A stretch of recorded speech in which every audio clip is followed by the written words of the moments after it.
This is my second video. Actually, we have to find the zeros of the polynomial, following quadratic polynomial, and verify the relationship between the zeros and coefficient. You can see on the board already certain things are written, which was written in the first video also. I want you to see that how the things can be easy, or I want you to understand that if you understand one problem properly, you can solve remaining problems very easily by the same step. For example, I have taken this problem. T square minus 15 is equal to 0. Obviously, the degree is 2. Therefore, it is a quadratic polynomial. And therefore, what I will do is, I will find the zeros of it. T square is equal to 15. So, T will be equal to square root of 15.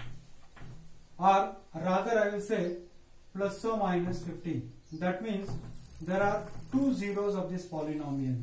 What is it? The first one is plus root 15, or T can also have the second value as T minus root 15. So now two zeros are there. I have to find the sum of zeros. Sum of zeros means what I will do is these two zeros I will add it. So what is it? Plus root 15 minus root 15. So plus root 15 plus of minus root 15, it is equal to 0. Then again I have to find the product of zeros. So if at all I have to find the product of zeros, then what I will do is root 15 plus root 15 into minus root 15 I have to multiply.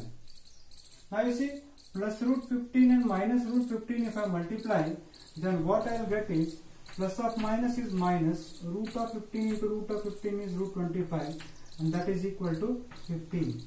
So children, what I have done is, just like the last problem, I have taken the quadratic polynomial and I have found the zeros of the quadratic polynomial, and then after finding the zeros, I have added the two zeros, I have multiplied the two zeros, and what I am getting is, after adding the two zeros, I am getting 0.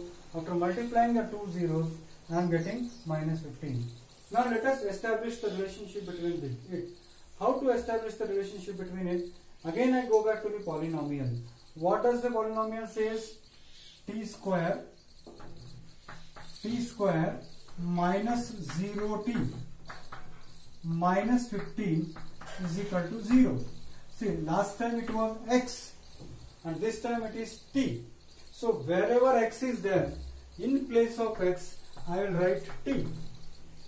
In place of x I will write t. In place of x square I will write t square. Since it was x in the last problem, I have taken t, and it was x square, I have taken here t square. So in place of x I am writing here t. So let us see what happens if I take minus of coefficient of t divided by coefficient of t square. See here, minus of coefficient of t is 0. So that means what? Minus of 0 divided by coefficient of t square is what? 1. So 0 divided by any finite value is 0. Similarly, I have to find out the ratio of constant term divided by coefficient of t. Instead of x, I will write it as t square. So what is the constant term here? Minus 15. What is the coefficient of t square? It is 1. So minus 15 divided by 1 is minus 15. This I am calling it as equation number D. This is equation number C. And this equation number A. This is equation number B. Now whatever we did in the last problem, same thing we are continuing in this problem. Same sentence I am writing here. Comparing equation A, B, C and D, minus of coefficient of x divided by coefficient of x square. You just see here, this is also 0, this is also 0. That means there is a relation between these two. They are equal. Right hand sides are equal. Therefore, left hand sides are also equal.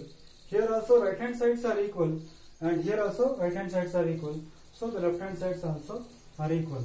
So my dear children, in textbooks there are many problems. I have solved 2 examples out of it. You solve any quadratic polynomial, always remember that this relation will be always there. So that's all. I hope from these 2 videos you can easily solve the remaining problem yourself. That's all for today. Thanks.